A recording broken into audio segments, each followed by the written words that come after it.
The Millionaire twins wouldn't eat anything, until the new nanny did something, and the widowed father.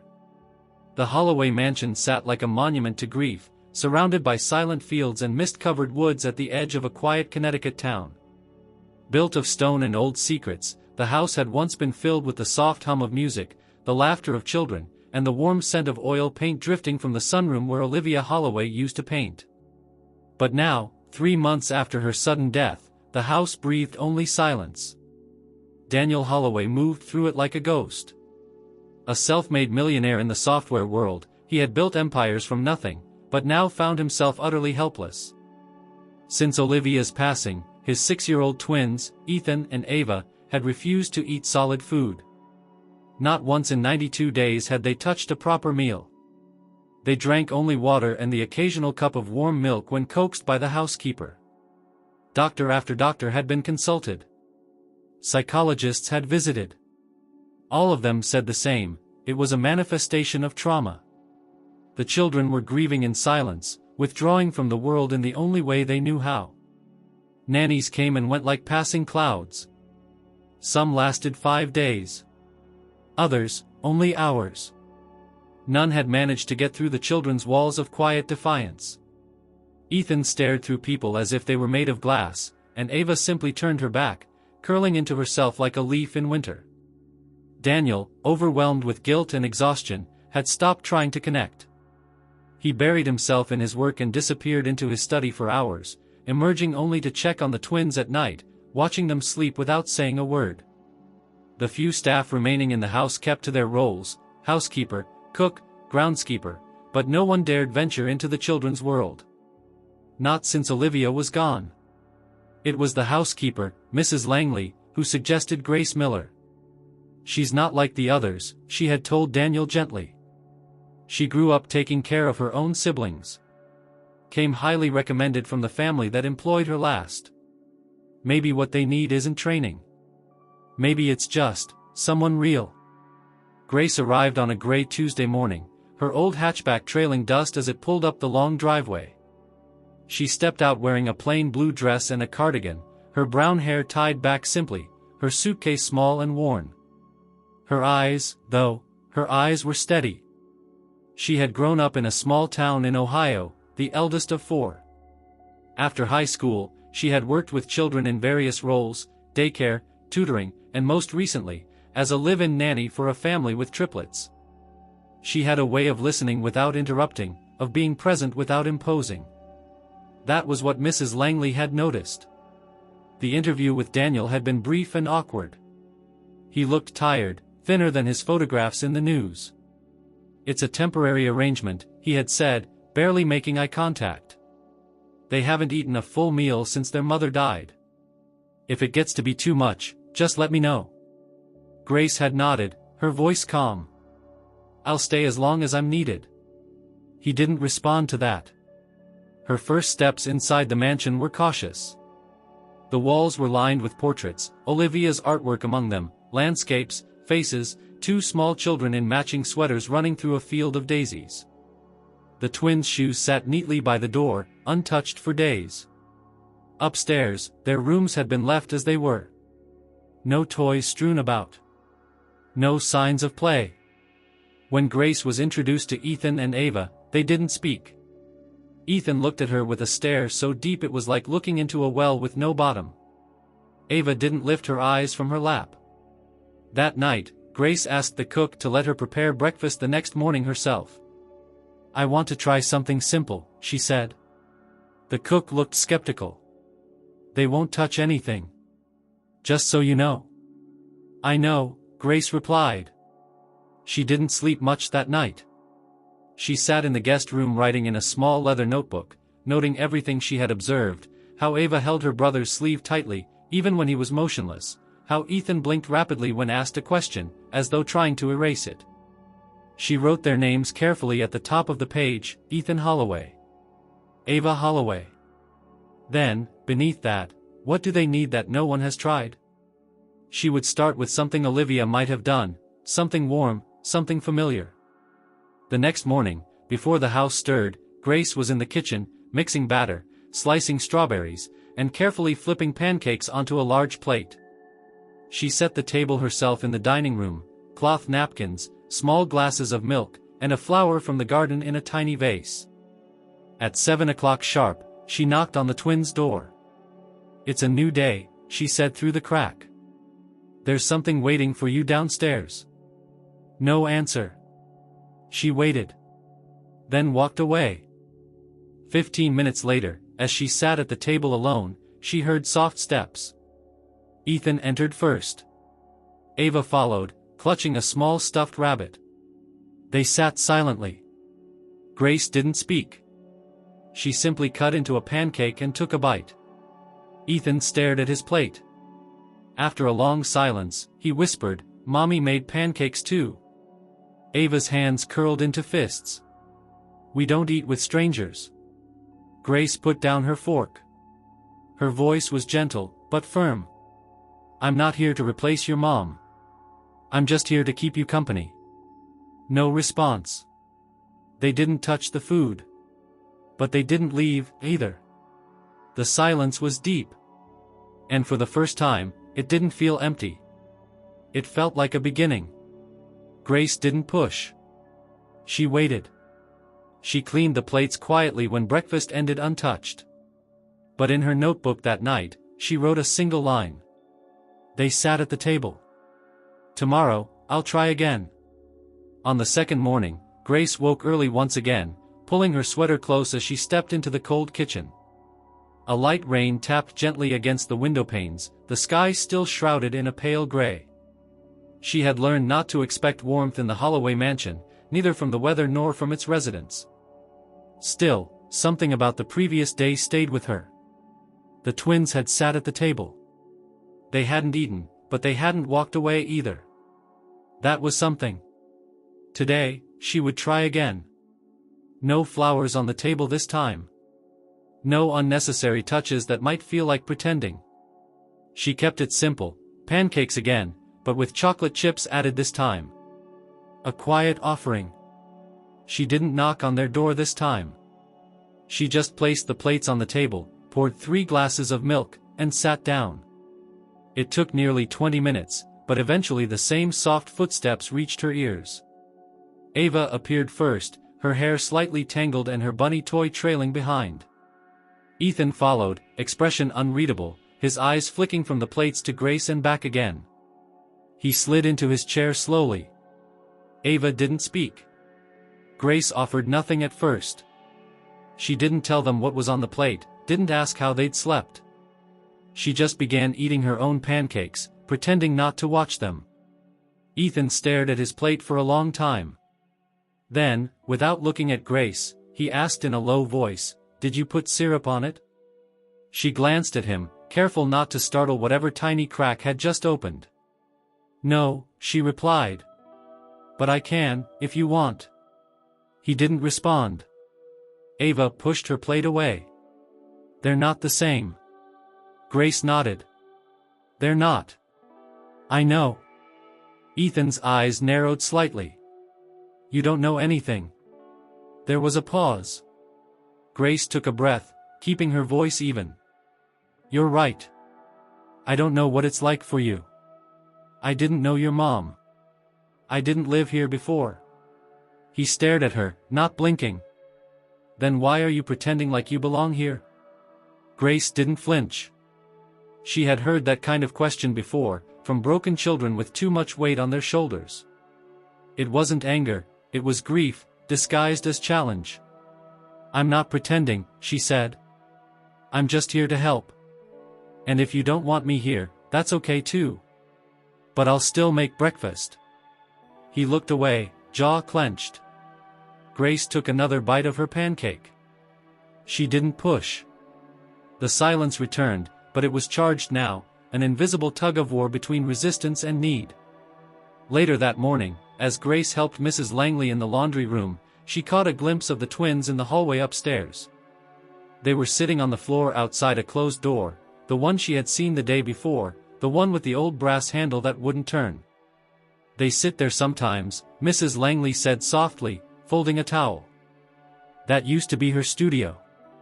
Grace didn't ask questions. Not yet. In the afternoon, she found a quiet moment to explore the library. She was searching for nothing in particular, just trying to understand the rhythm of the house. The bookshelves were tall and filled with hardcovers, many of them untouched. Dust lingered on the spines. In the far corner, she noticed a small basket with children's books and toys, clearly once used for story time, now abandoned. She sat down on the floor and pulled out a book with worn corners. It was Goodnight Moon. She opened it and found a faint scribble in the corner, "To Ethan and Ava, love, Mommy." Her fingers paused over the handwriting, gentle and curving. She closed the book slowly.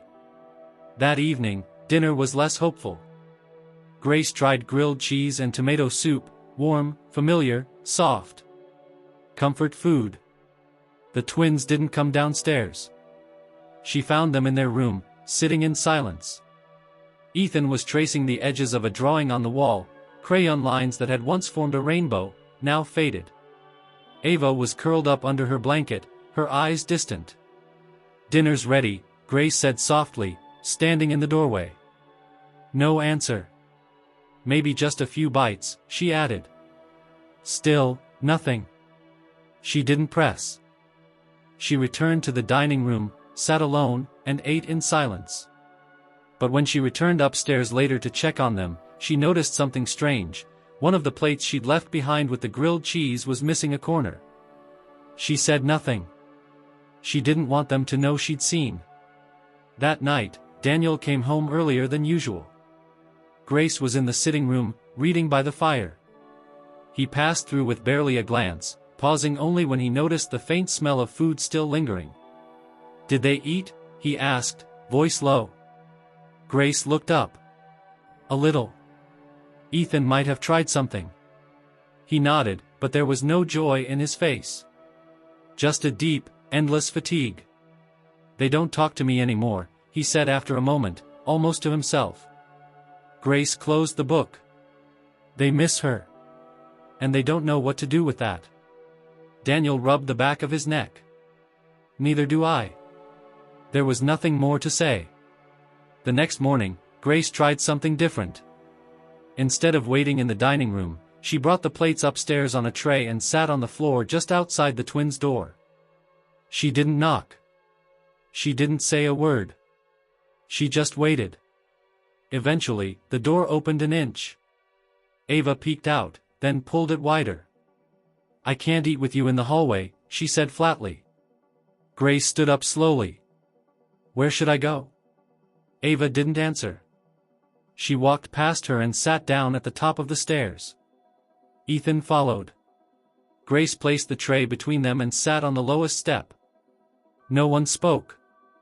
After a few minutes, Ava picked up her fork and poked at a slice of banana. Ethan watched her. Then, without looking at Grace, he said, "You talk like Mommy." Grace blinked. "I do?" He shrugged. "When she was tired." She had a quiet voice. Ava looked down at her lap. "But you're not her." Grace nodded. "I know." They didn't eat much. But Ethan chewed a piece of banana and swallowed. Ava took a bite of toast. That was more than Grace had expected. That night, as she wrote in her notebook, she paused for a long time before finishing her sentence. "They still hurt. But they're starting to share that pain. Just a little. Enough to begin." On her fourth morning in the Holloway mansion, Grace noticed something different. The silence no longer felt as impenetrable as before. There were small shifts, barely noticeable, like the quiet rustling of leaves on a still afternoon. Ethan had begun to sit at the table before she called him. Ava sometimes glanced up from her plate, her eyes no longer completely guarded. They still spoke little, and rarely directly to her, but Grace knew that change often came in the spaces between words. After breakfast, while the children retreated to their room, Grace took the opportunity to begin organizing the upper hallway.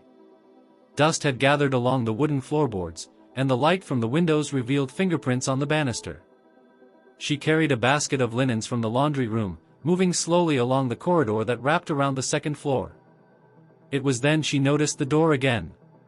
The studio. She had passed it before, but this time, something made her stop.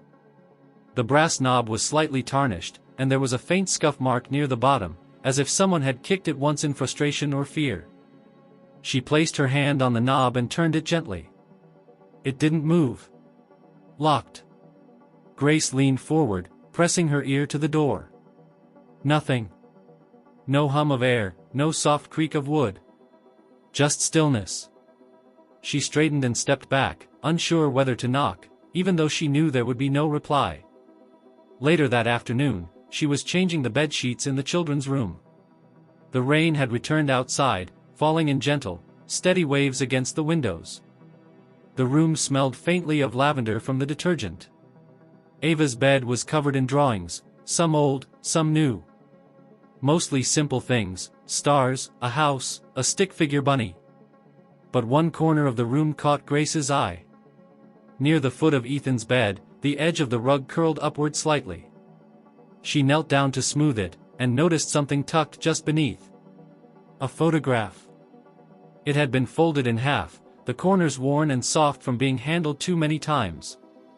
She picked it up slowly, careful not to tear it.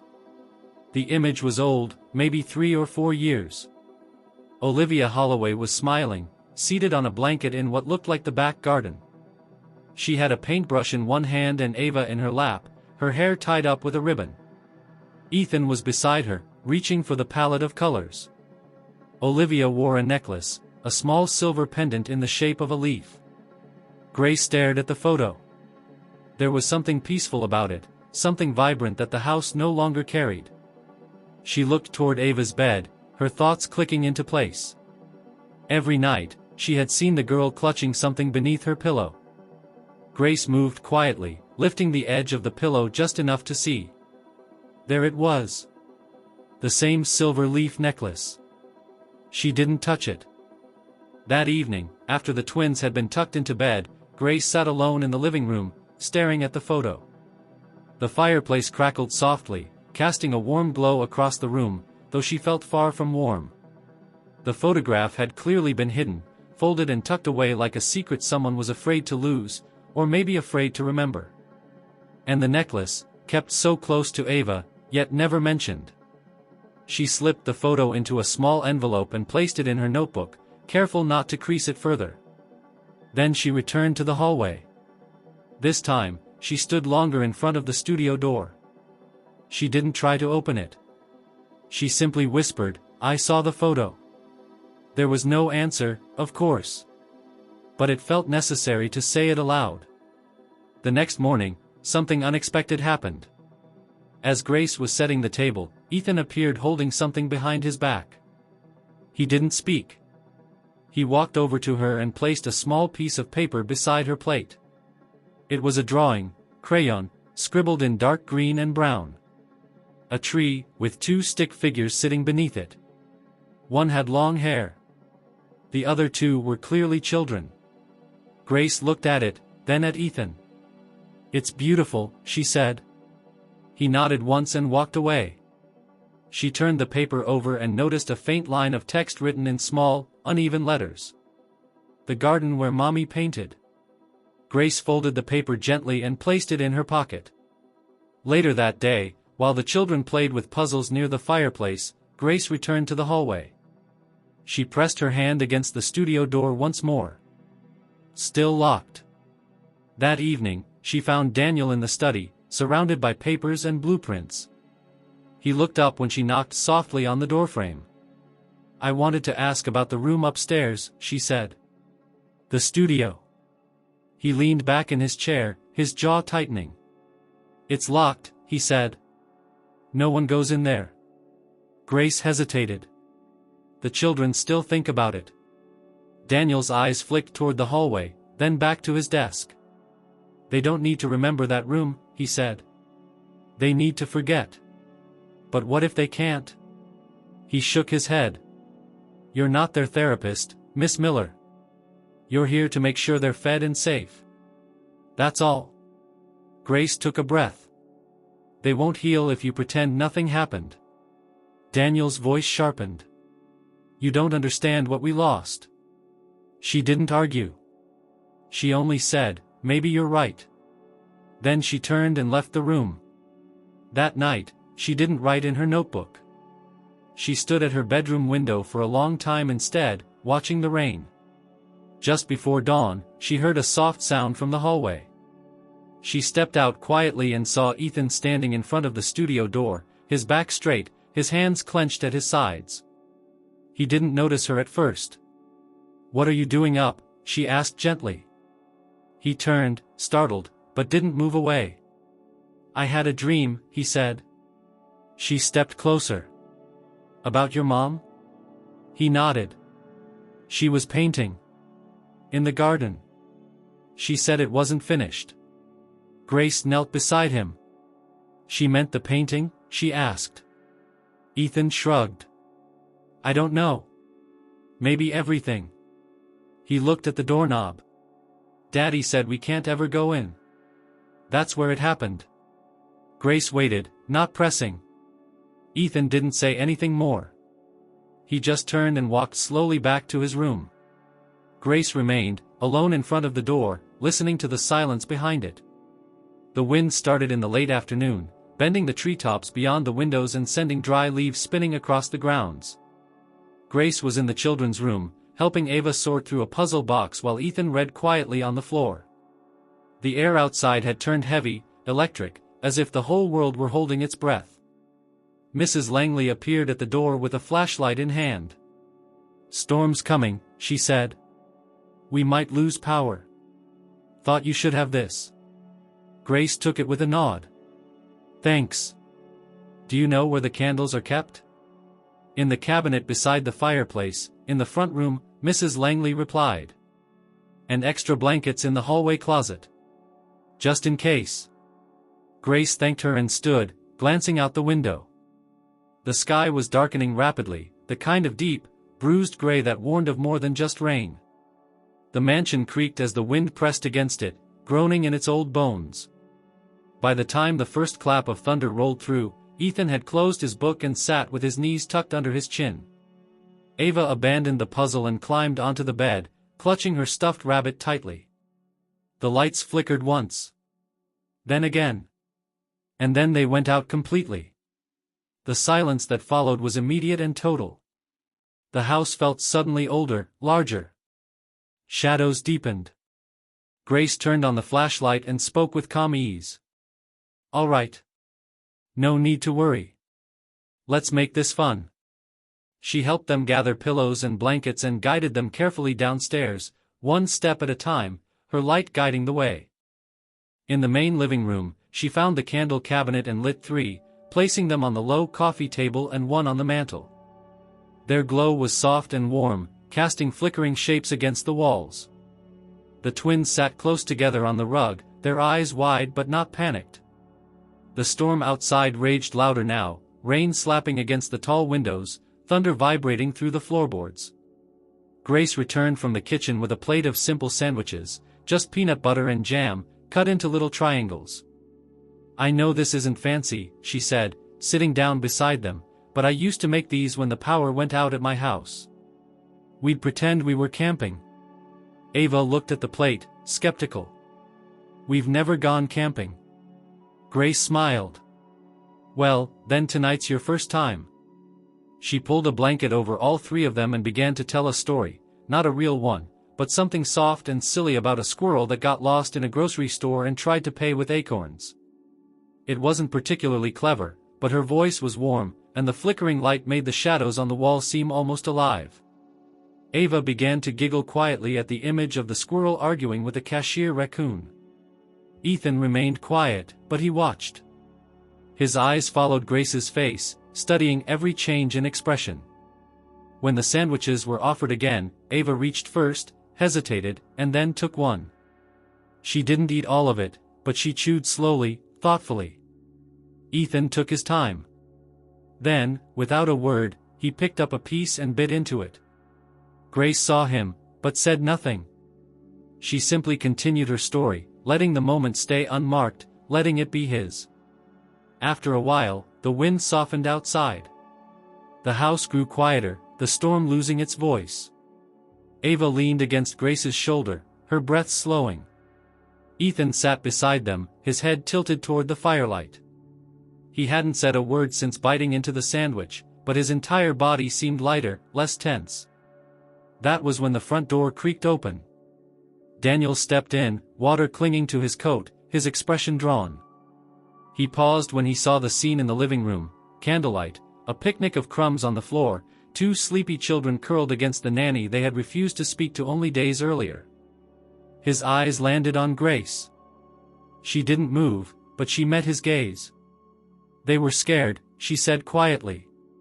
This helped. Daniel didn't respond at first. He simply stood there, as if unsure what to do with what he was seeing.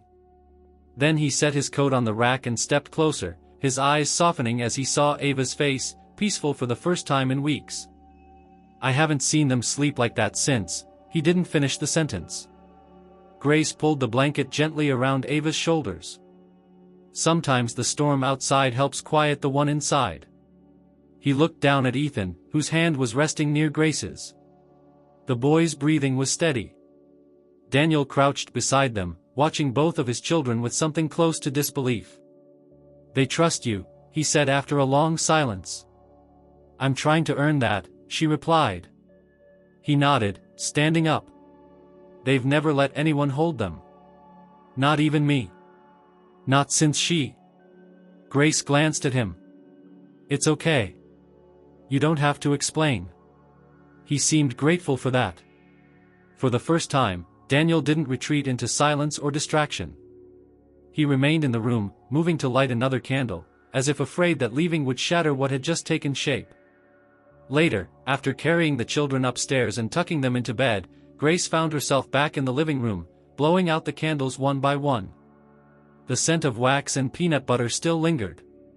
She picked up the plate and blanket, tidying slowly. As she passed by the fireplace, her gaze landed on a small framed painting hanging beside the mantel, one she hadn't truly noticed before. It was simple. A woman sitting in the grass, painting, her hair blown by wind that wasn't captured in any background detail. Her face was turned slightly, unfinished. It was Olivia. And the style was clearly hers. But something about the brushstrokes felt halted. As if the painting had been started but never completed. Grace stood in front of it for a long time. When she finally returned to her room, she opened her notebook and wrote. "Tonight, Ethan ate." Ava laughed. "They fell asleep beside me. A storm came, and passed. Maybe storms can be good." The days following the storm brought a fragile calm to the Holloway household, as though the night of wind and thunder had swept away a layer of grief that had been clinging too tightly to everything. The air felt different, lighter, though still cautious.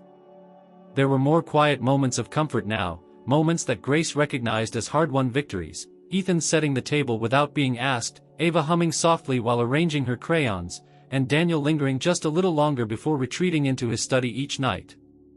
But peace in that house was never permanent. Grace knew enough about grief to understand it was a tide, not a destination.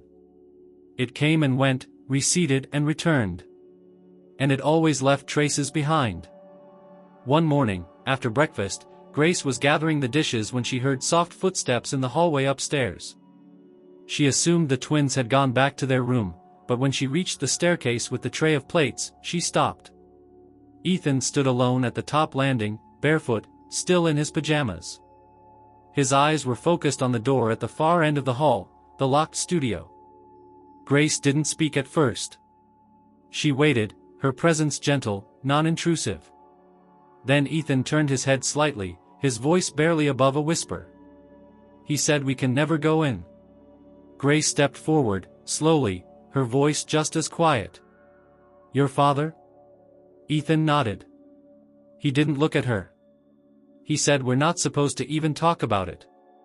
Grace knelt on the steps so that she was level with him, though still at a distance. The light from the tall window beside the staircase spilled over him like a halo, though his face remained unreadable. "Did he tell you why?" she asked carefully. Ethan shifted his weight from one foot to the other. "Because that's where it happened." Her breath caught. "What happened?" He didn't answer. "Not directly." He took a few steps closer to her, looking down the stairs. "That's where Mommy was when she stopped talking," he said. "That's where they found her." Grace kept her expression calm, though the weight of his words pressed hard against her chest. "You were here that day?" she asked gently. Ethan nodded again. "Ava and I were playing in the hallway. We knocked on the door. She didn't answer. We thought she was painting and didn't want to be bothered."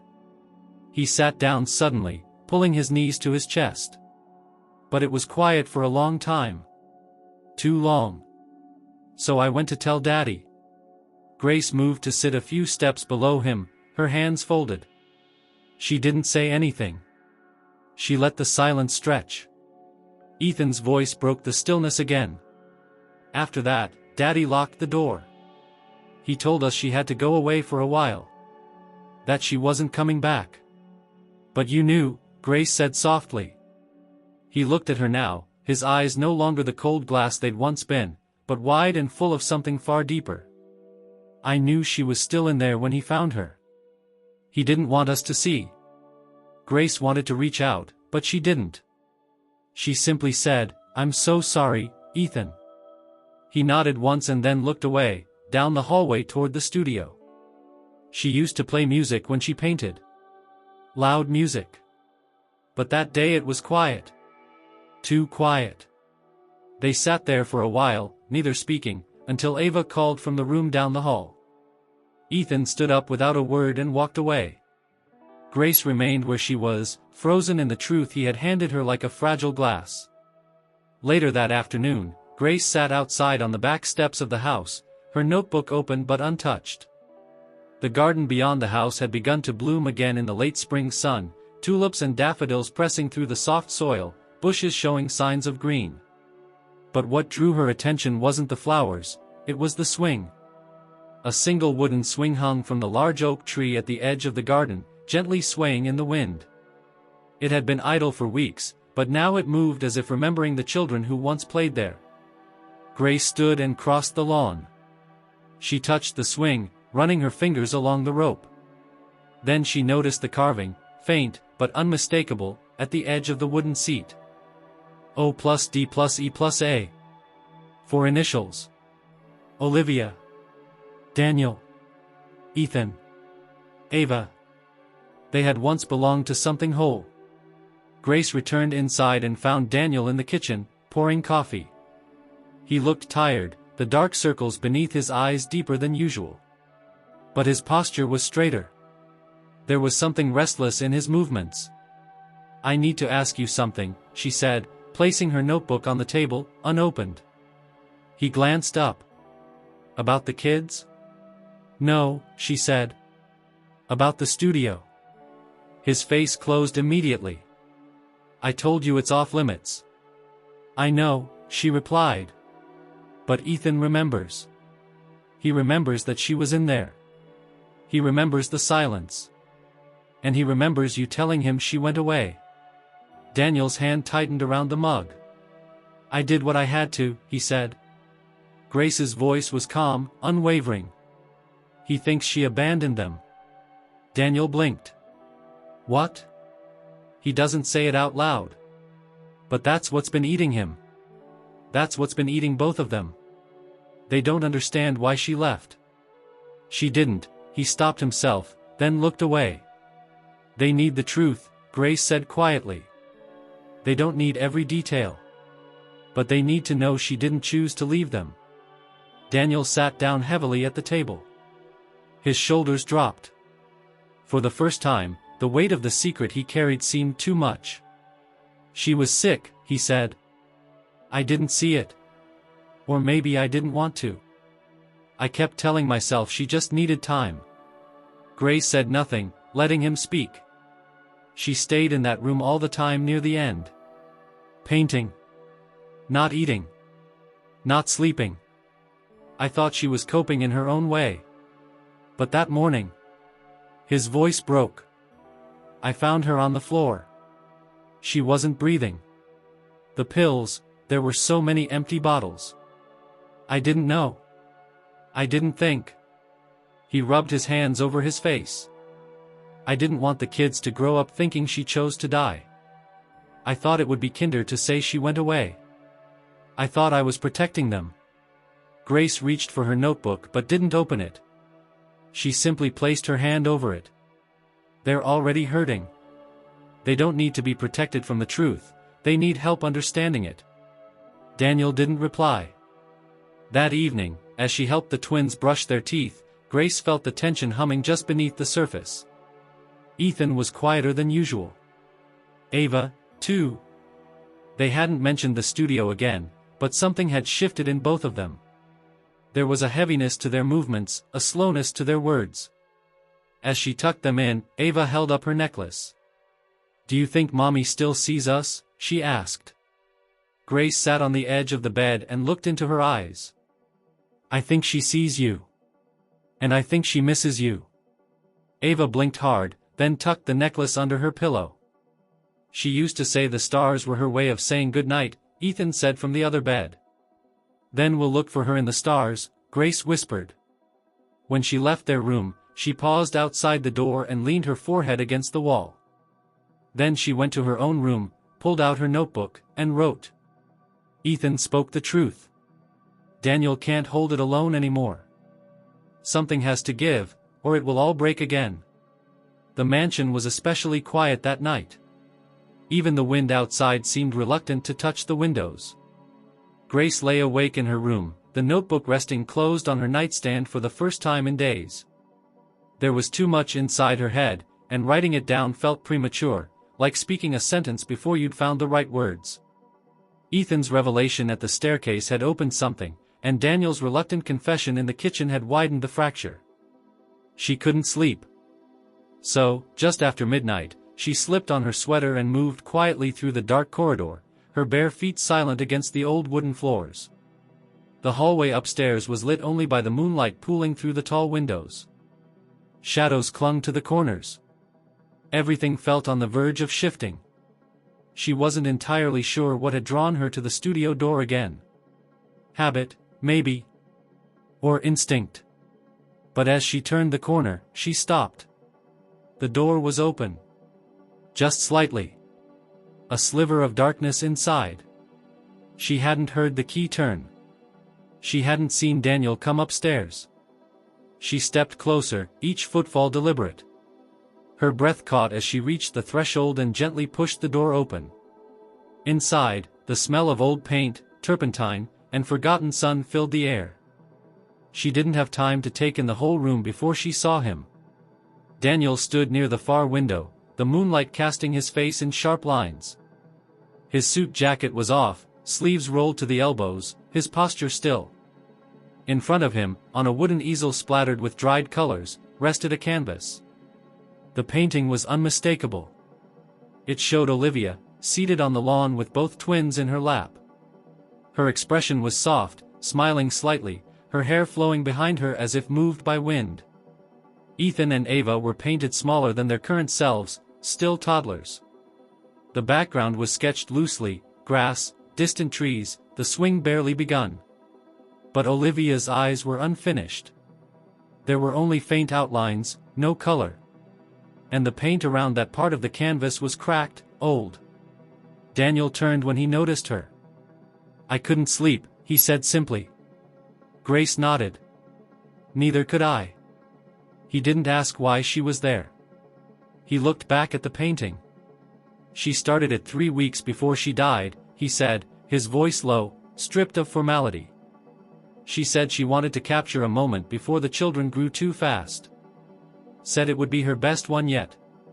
Grace stepped into the room, her eyes moving slowly across the scattered brushes, the paint-stained cloths, the untouched glass of water left beside a chair. Everything looked exactly as if she had just stepped out and planned to return. "Why didn't you finish it?" she asked. Daniel's jaw tightened. "I couldn't. Every time I looked at it, it felt like she was halfway here. Like if I just waited long enough, she'd come back and pick up the brush." He exhaled through his nose, shaking his head. "But she didn't. And the longer I left it, the harder it was to even enter this room." Grace stepped closer, careful not to touch anything. The painting felt alive in the candlelight Daniel had lit earlier. But the incomplete eyes gave it a haunting quality, as if Olivia could see but not be seen. She never signed it, he added. She always signed her pieces. Even the sketches. But not this one. Grace's gaze lingered on the bottom right corner of the canvas. Indeed, there was no signature. Only a small smudge of brown paint, a trace of a brush pulled across canvas and then abruptly lifted. Daniel sat down in the nearby chair, elbows on knees, staring at the floor. She stopped talking the last few days, he said. Even to me. I thought it was exhaustion. That she needed space. I was stupid. You weren't, Grace said quietly. You were overwhelmed. And scared. He looked up at her. But I knew she wasn't okay. I knew she was fading. And I told myself it was just temporary. Grace didn't reply. She let him speak. I should have done something. Taken the kid somewhere, called her sister, forced her to see someone. Anything. His voice cracked. But I did nothing. Grace moved slowly to the easel. You tried to hold your world together while it was crumbling beneath you. That's not nothing. Daniel stood again, walking to the windows. Outside, the moonlight bathed the garden in silver. The swing was still. She didn't leave a note, he said. No explanation. Just silence. Grace hesitated. I think she did leave something. Daniel turned, confused. What? I found a photo. In the twins' room. Folded, hidden under the rug. Olivia with the children, wearing that necklace Ava still keeps under her pillow. Daniel's face softened at the mention of it. And, Grace continued carefully, there may be more. Somewhere. She didn't say where she suspected it might be. Not yet. Daniel stepped toward the painting again. I come in here sometimes. Late at night. I never stay long. Just, look. Grace finally asked the question that had been forming in her mind since the first day. Do you think the children should come in here? Daniel flinched, just slightly. They've never been in since. But this is part of their story too, she said. And if they don't face it, the silence will keep swallowing them. He said nothing for a long moment. Then, to her surprise, he reached forward and picked up a brush. It was dry. He dipped it into a nearby jar of dark blue paint and held it over the palette. His hand shook. He placed the brush back down. I can't finish it, he whispered. You don't have to, Grace replied. But maybe they can help. He looked at her, startled. Grace smiled gently. It's not about completing the painting, she said. It's about letting the story be told again. Daniel sat down slowly, his hands in his lap, the burden of years pulling at his shoulders. You think they're ready? He asked. Grace didn't hesitate. They're already asking the questions, she said. What they need now is permission to look for the answers. Daniel nodded once. She left the studio shortly after, her heart beating hard beneath her ribs. That night, she finally opened her notebook again. She wrote. The studio isn't just a room. It's a wound. But wounds must be touched gently before they can heal. And maybe, just maybe, they're ready to begin. The following morning, the sky over Connecticut opened in soft gold, the clouds retreating like shy spectators. Sunlight filtered through the windows of the Holloway mansion for the first time in what felt like weeks. Grace noticed it immediately, how it touched the corners of the hallway upstairs, spilling through the banister like warm lace, how it fell over the staircase and caught in the curls of Ava's hair as she descended slowly in her slippers, Ethan behind her. There was a pause at the bottom of the stairs. The children stood silently, blinking at the brightness, as if they didn't quite trust it. But they didn't turn away. Grace waited near the kitchen, holding back the instinct to speak first. Let them move on their own. Let them choose it.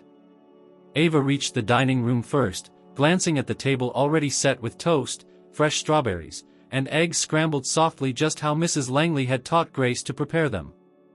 No fanfare. No candles. Just breakfast, warm and waiting. Ethan followed her, slower, one hand brushing the wall as if testing the day's stability. They sat.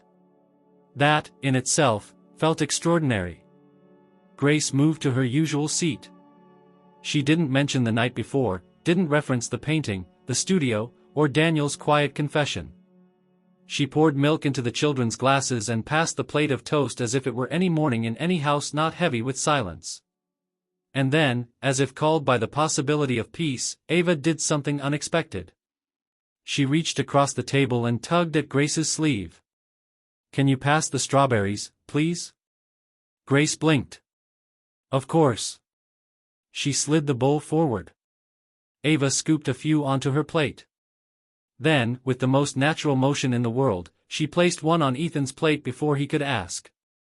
He didn't react right away, but after a moment, he picked up his fork. Toast was taken. Eggs were tried. Not much was said. But no one left the table. No one cried. Grace felt her chest ache with the quiet miracle of it. She resisted the urge to mark the moment with words. She knew better. The smallest steps were often the most fragile. She let the silence be filled only with the sound of forks on plates and milk being sipped. Daniel entered the room 20 minutes later, and for a brief second, everyone stopped. He froze too, as if unsure whether he had just interrupted something sacred. "Good morning," he said softly. Ethan looked up. "We're eating," he said, almost defensively. Daniel raised his hand slightly, not in surrender but in acknowledgement. "I see that. That's good." Ava offered a small smile. "We had eggs." Daniel smiled back, small, but real. "I haven't made eggs in a long time." "You burned them last time," Ethan muttered. There was no malice in the remark, just memory. Daniel chuckled softly. "I did." He didn't sit. But he lingered. That was enough. When breakfast ended, Ava helped carry the dishes into the kitchen without being asked. Ethan wiped the table with a cloth Grace handed him. No one commented on these small acts. They just happened. After the kitchen was clean, Grace slipped away to her room, pulled out her notebook, and opened it to a fresh page. But before she could write, she noticed something new. Inside the back cover was a folded piece of paper that hadn't been there before. She opened it cautiously. It was a drawing, done in colored pencil, clearly by Ava. A small girl with long hair stood next to a taller figure with a brown bun and a blue cardigan. In the corner was a house with a swing in the yard. Beneath the figures were their names, spelled phonetically. Ava plus Grace. The C in Grace's name had been replaced by a Y. Still, she smiled. That afternoon, while the children were napping, Grace sat with Daniel on the back porch. The air was warm, carrying the scent of wet earth and spring flowers. "She's drawing again," Grace said, passing him the picture. He held it with both hands, eyes flicking over the childlike lines. "She hasn't picked up a pencil since Olivia died. I think it's helping. Being allowed to speak. To ask. To see." Daniel exhaled slowly, resting the drawing on his lap. "I want to show them the studio. Soon. Not yet. But soon. Let them lead," Grace said. "They'll know when it's time." He nodded. A pause settled between them, not uncomfortable, just quiet. "She would have liked you," Daniel said, not looking at her. "Olivia?" He nodded. Grace didn't know how to respond to that. So she didn't. Instead, she looked out over the garden, where the tulips had finally opened. That evening, as the sun dipped behind the trees, Ethan appeared in the doorway of her room. He didn't knock. He just came in and sat on the rug. Grace looked up from her notebook. "Did you know she used to sing?" he asked. "Your mom?" He nodded. She had a record player in the studio. She'd put on music and sing along while she painted. She wasn't very good. He smiled faintly. But she was loud. Grace leaned back against her chair. Do you remember what she used to play? Something with violins. Lots of them. I don't know the name. Maybe we can find it. He looked up. You think so? I think we can try. He nodded, then stood and walked to the door. Just before leaving, he turned back.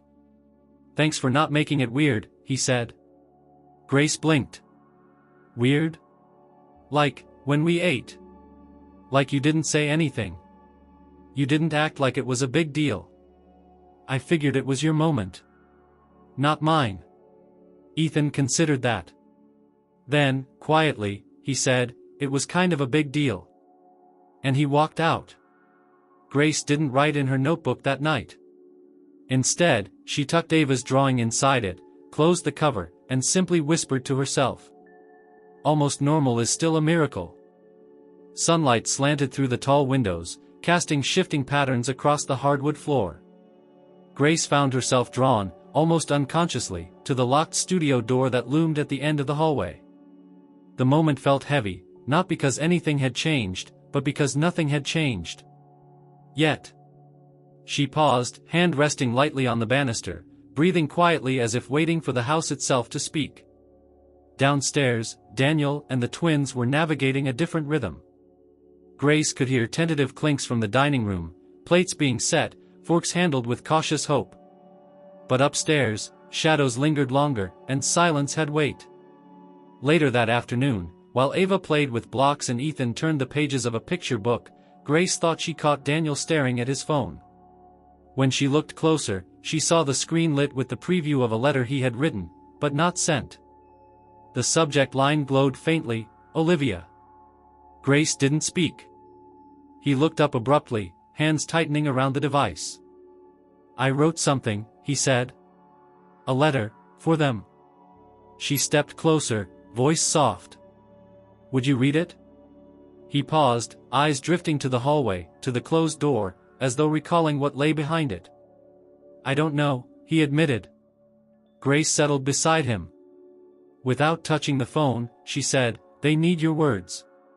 They need your heart, not a shield. Daniel closed his eyes, and after a breath, started reading softly. My dear Ethan and Ava, he began, voice trembling slightly. I am writing you this because sometimes it's easier to say things here than out loud. As he read, Grace left the room, letting the words flow without interruption. In the nursery, Ava paused in building her tower, and Ethan set the book gently on his lap. They listened, though Grace wasn't sure whether they understood every word, or even the weight behind them. But listening mattered. When he finished, Daniel's voice cracked. He folded the phone back into his pocket. I couldn't send it, he whispered. It felt selfish. Grace shook her head gently. It felt necessary. That night, Grace slipped into the twins' room to find them asleep. Ava's hand rested on her rabbit, Ethan's eyelids fluttered with dreams. Grace placed the letter face down on Ava's nightstand, under the lamp's glow, an open offering. The next morning, breakfast was quieter. No one mentioned the letter. The air held something like expectation, or at least awareness. Grace poured milk and watched the children settle. Daniel lingered again at the table's edge, silent, uncertain. Ethan cleared his throat. Daddy, did you write something for us? Daniel's face softened. He nodded. Ava looked up, necklace glinting. Will you read it? He swallowed. Grace held her breath. He did. In the soft morning light, he read the letter again, just the same as Grace had heard, but now to those it mattered to. And this time, his voice didn't falter because someone spoke back. Ethan reached for Daniel's hand, and Ava leaned her head onto his shoulder. The moment wasn't perfect. The house still held echoes of loss. But for the first time in a long time, those echoes were joined, not by silence, but by connection. That afternoon, Grace opened her notebook and wrote. He let them hear his heart. That's the step forward. It's not about losing the past, it's about carrying it differently. It was nearly dusk when Grace found herself drawn back to the edge of the second-floor hallway, to the place where the wooden floor creaked slightly beneath the weight of her thoughts. The sunlight was waning fast, giving way to a dim golden haze that softened the mansion's usual sharp corners. From below, the muffled sounds of Daniel speaking to a delivery man faded. The children were napping. She was alone. Except she wasn't. Grace held in her hand a letter. One she had not told Daniel about. One that had not been emailed, or printed from a phone, but written by hand, its edges worn, its ink slightly faded. It was dated 2 days before Olivia's death. She had found it wedged inside the spine of an old poetry book on a shelf in the corner of the studio. The book had been tucked behind a row of paint jars, nearly invisible, and it was only when she had pulled it free to dust that the envelope had fluttered out like a whisper from the past. There had been no address on the outside. No name. But inside was a message that wasn't meant to be read by strangers, yet couldn't be left unread. To whoever finds this, it began, or maybe to myself, in the quiet I cannot outrun. The words that followed were not neatly written. Some were rushed, others scratched out, rewritten, tried again. The letter was a confession, of pain, of confusion, of a weight Olivia hadn't known how to put down. She described the exhaustion she had carried long before anyone noticed, the numbness that crept into her mornings like fog, and the guilt that shadowed every smile she forced herself to wear. She apologized. Repeatedly. If I could explain to the children why I can't always be present, I would tell them I'm sorry that my love has never been the loud kind. I hope they know I feel it, even when I don't know how to show it. She ended with a line that struck Grace like a blade disguised as a feather. Some truths I can never give them myself. If someone finds this, please, tell them I never meant to leave. Grace folded the letter gently, her fingers trembling. It wasn't a solution. It wasn't a perfect answer. But it was something. She tucked it into the back of her notebook. For now, she would carry it. Later that night, while Grace was dusting the bookshelf in the studio, her eyes fell upon a low cabinet just beneath the far window. It had a worn latch, easy to miss unless you were kneeling. She crouched and opened it slowly. Inside, beneath a sheet of thin cloth, was a small, rectangular music box. Its wood was dark, inlaid with a swirling design of mother-of-pearl. There was a key tucked into the side, and when she wound it, a soft mechanical click gave way to a delicate, haunting melody. It wasn't familiar to Grace. But when she played it later, seated on the rug beside the children, Ava froze. "Where did you find that?" Ava's voice was sharp, almost frightened. "In a box upstairs," Grace said carefully. "In the painting room." Ava turned to Ethan. "That's the garden song." Ethan's eyes widened. It played when she painted the tree. Grace let the music play. The tune filled the room, slow and sad and beautiful. Ava crept closer. "She said it was the song of the swing." Ethan added, "She said when the wind moved right, it sounded just like this." Grace kept the music box on the table as they spoke. "She used to dance to it," Ava whispered, her voice breaking. "She twirled in the garden when she thought we weren't watching." Ethan nodded. "She said it was the sound of staying." Grace knelt beside them. "Do you think she would want you to hear it now?" Ava didn't speak. Instead, she reached forward and gently placed her hand on the lid of the box.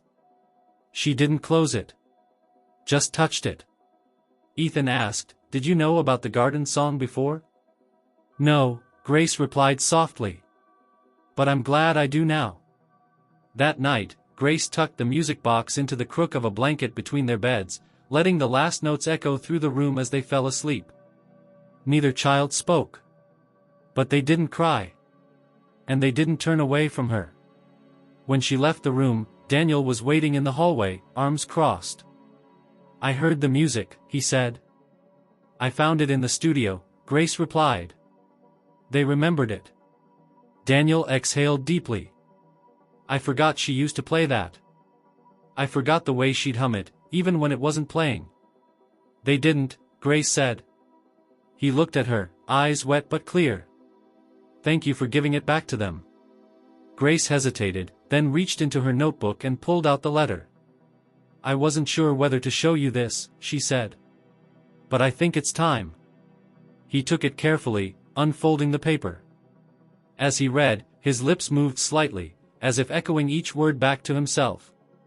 By the end, he was no longer standing upright. He sank slowly to the floor, sitting in the hallway just outside the twins' door. "She didn't mean to leave," he said. Grace nodded. She was trying to stay, even when she was slipping away. Daniel covered his face with one hand. "I told them she just left. I didn't know how to say anything else." "Now you do," Grace whispered. The hall was quiet again. But this time, the silence didn't feel like absence. It felt like space being made, for memory, for healing, for truth.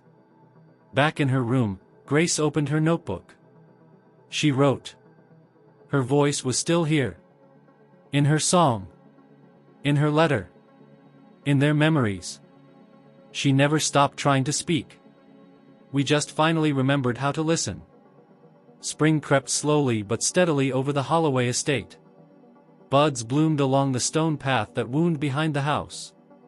Trees shed their bare silhouettes, replacing them with hesitant green. The garden, once forgotten and overrun with weeds, was beginning to show the bones of what it had once been, an ordered chaos of wildflowers, tangled vines, and lavender that lingered even after long rains. Grace stood near the edge of the patio, watching Ava and Ethan crouched beside a patch of dirt, their fingers gently brushing the tops of newly budding crocuses. They had insisted on coming outside that morning, asking not for swings or toys, but for a visit to where Mommy used to sit. It had been Ethan's idea. Ava had followed with the music box clutched against her chest. Grace didn't speak as she followed them across the soft earth. She knew better than to interrupt this moment.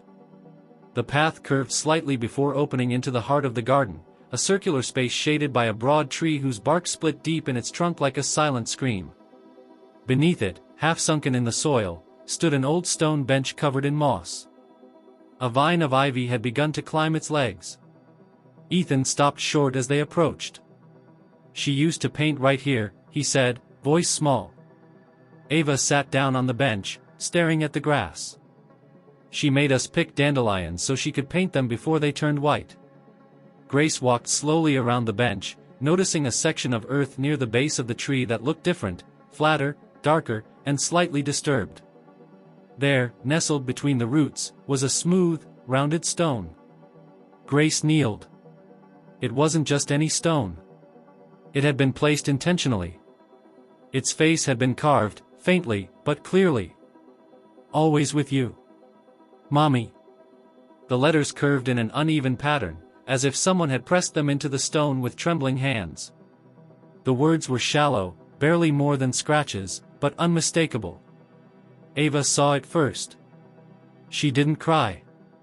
She slid down from the bench and walked to the stone, falling to her knees. She pressed her palm flat against the carving, her small fingers tracing the grooves. "She left it for us," Ava said. "So we wouldn't think she forgot." Ethan was silent. His hands were clenched at his sides. "She said she'd always be here," he whispered, barely loud enough for Grace to hear. "But she didn't stay." Ava looked at him. "She tried." He didn't answer. Grace knelt beside them. "Sometimes the people we love the most are fighting something inside that they don't know how to beat. That doesn't mean they didn't love us. It just means they were hurting." Ava placed the music box gently beside the stone. "She said this song would always lead us home," she whispered. Grace turned to Ethan. "Do you want to talk about it?" He shook his head. But he didn't walk away. He knelt beside Ava, silent, and placed one hand over hers on the stone. "I miss her," he said, barely audible. Grace nodded. "Me too. And I never even got to know her." They stayed like that for a long while, three small figures beneath a wide tree, held together by memory and the wind that moved through the branches above. Later that day, after the children had gone back inside and the sun began to dip toward the edge of the sky, Grace stood in the garden again, alone. The wind had shifted. It was softer now, less insistent. She felt the quiet presence of the house behind her and the even quieter promise that had once been made, and broken, by the woman who had once danced here in the light. Daniel found her there. His suit jacket was off, shirt sleeves rolled past his elbows. His shoes crunched over the gravel as he approached. "They found it," he said. "She left it for them," Grace replied. Daniel's expression was unreadable. "I remember the day she carved it. I asked her why she didn't use a proper plaque. She said the stone would last longer. She was right." He looked down at the place where the children had left the music box. "I told them she just went away. I kept saying she might come back someday, even when I knew she wouldn't. I told myself it was protecting them." Grace turned toward him. "They know now. And they still came out here," he murmured. "Because they needed to. Because they needed to forgive her, and you." Daniel knelt beside the stone, running his fingers over the carved words. "She promised she'd never leave," he said. Grace sat on the edge of the bench, watching him. And maybe she never truly did. Pieces of her stayed, her garden, her music, her children. Even you. Daniel exhaled slowly. "I was afraid of what they'd feel if they knew. I was afraid of what I'd feel." "What do you feel now?" He looked up at her, and for the first time, his eyes didn't hide. "Relief. And regret. And hope." Grace nodded. "That's grief. It's never just one thing." As the sun disappeared beyond the trees, Daniel stood and reached for the music box. "Do you think it still works?" he asked. "Turn the key." He did. The song played, worn, warbling slightly, but whole. Grace closed her eyes. That night, as the children slept with the music box on the nightstand and Daniel sat in his study with the letter folded beside him, Grace opened her notebook and wrote. She broke the promise. But she also left behind a different one. That even broken people leave beauty. And that love doesn't vanish, it changes form, waiting to be found in stone and song. The day after the visit to the garden, the house was quieter, not in the way it had been weeks before, when silence hung like suffocating cloth, but in a softer, more attentive way. As if the walls themselves were listening now, finally willing to hold the words that had long been kept out. Daniel watched the children during breakfast. They were quieter than usual, yes, but their quiet carried a different weight. Not emptiness, but readiness. He cleared his throat. I want to talk to you both this morning. Ava looked up immediately, fork paused halfway to her mouth. Ethan didn't move at first, but then he placed his piece of toast down and folded his hands. Daniel took a slow breath, bracing himself. Grace, seated nearby but silent, felt the tension wind into her shoulders. She had encouraged this conversation, but now that it was here, the air seemed dense with the risk of it. There's something I've been keeping from you, Daniel began, his voice low, careful. Something I should have told you a long time ago. Neither child spoke, but Grace noticed Ava's foot begin to bounce beneath the table. Ethan's eyes narrowed, not angry, but guarded. Daniel continued. When she passed away, I told you she went away. That she was gone and that we wouldn't be seeing her again. Ethan's jaw tightened. Ava stared at her plate. I said it that way because I didn't want to hurt you more than you already were. I thought I was protecting you. But what I did was create a hole in your story that you didn't deserve. Grace felt her chest tighten. Daniel looked at each of them, deliberately. Your mom didn't leave because she wanted to. She was very sick. Not in a way you could see, not with a cold or a fever, but in her heart and in her mind. She tried very hard to get better. She tried for a long time. But, sometimes, even when we try, we can still lose the fight. Ava's lower lip quivered. She didn't want to leave? Daniel shook his head. No. She loved you more than anything. She was hurting so much inside, and she didn't know how to tell anyone, not even me. One day, it became too much. Ethan's voice came out rough, low. She died in the studio, didn't she? Daniel didn't flinch. Yes. That's where I found her. I locked the room because I didn't want you to remember her that way. But in doing that, I kept you from remembering her as she really was.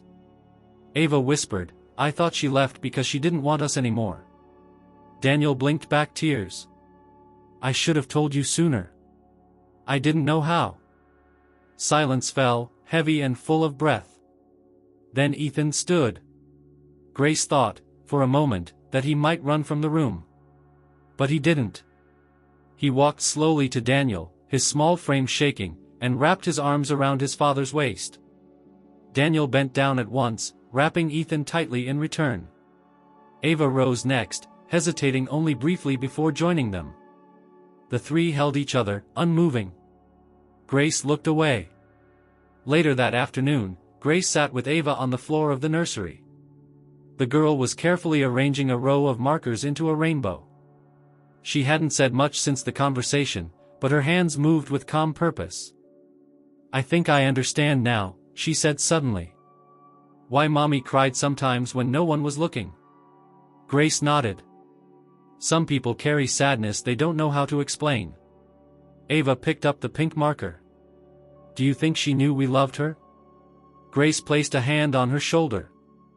I think that's the one thing she was always sure of.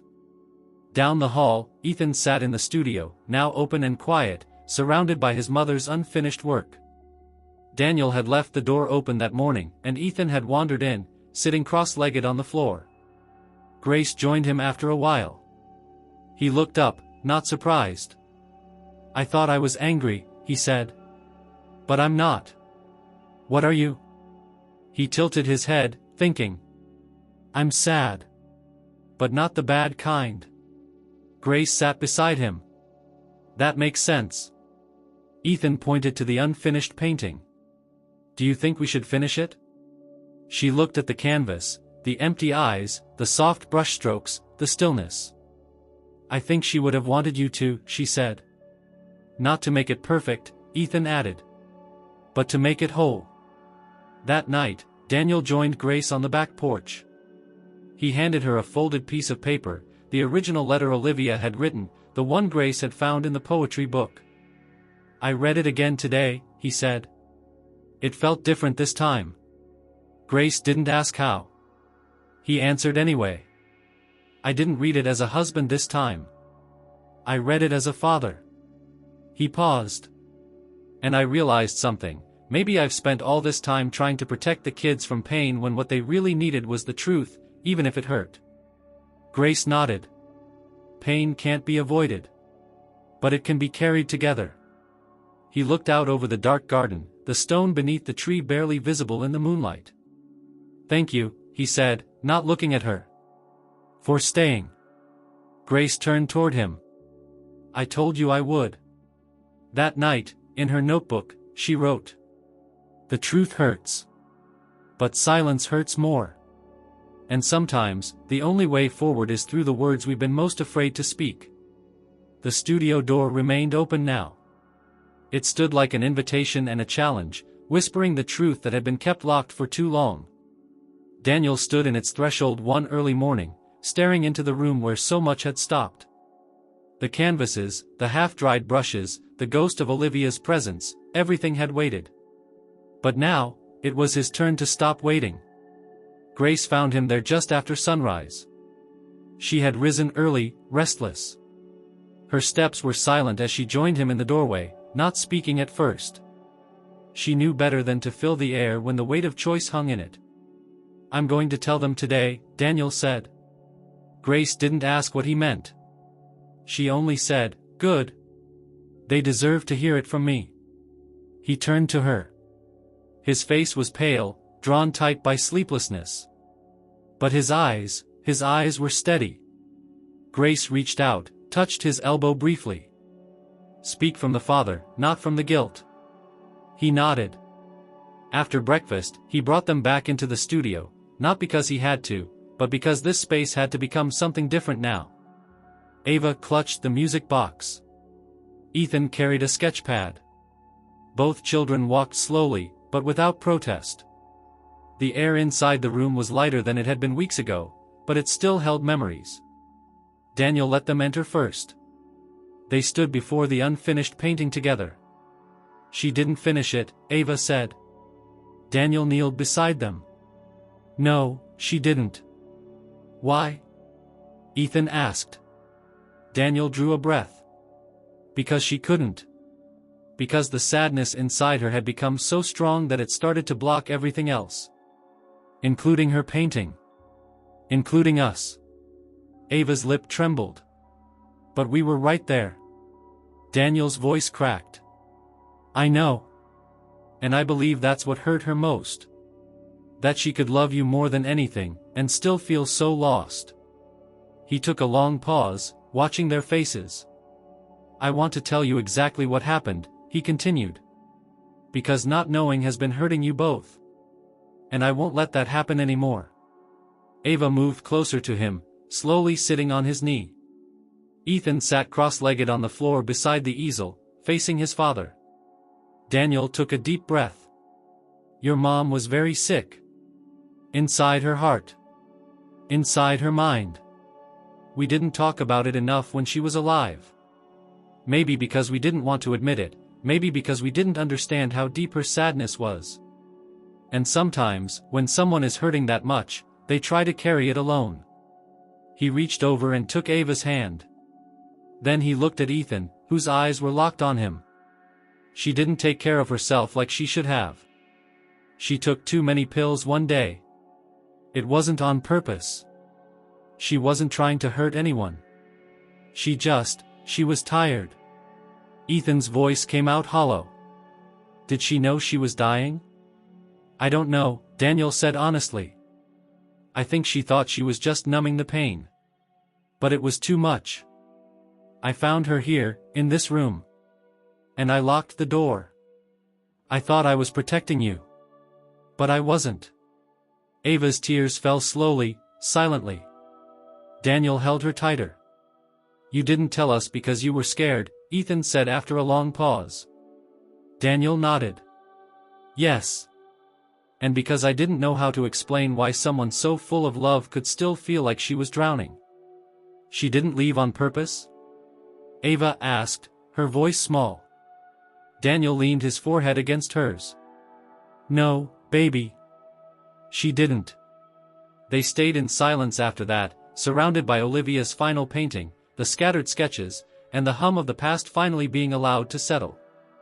Later that afternoon, Ethan returned to the studio alone. Grace watched from the hallway, unseen. He approached the easel, carrying the small set of watercolors Olivia had once given him as a gift. Grace remembered seeing them in the back of his closet on her first week in the house. He stood before the painting for a long time.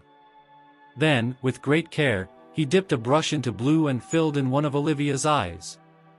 The strokes were unsteady, imperfect, but deliberate.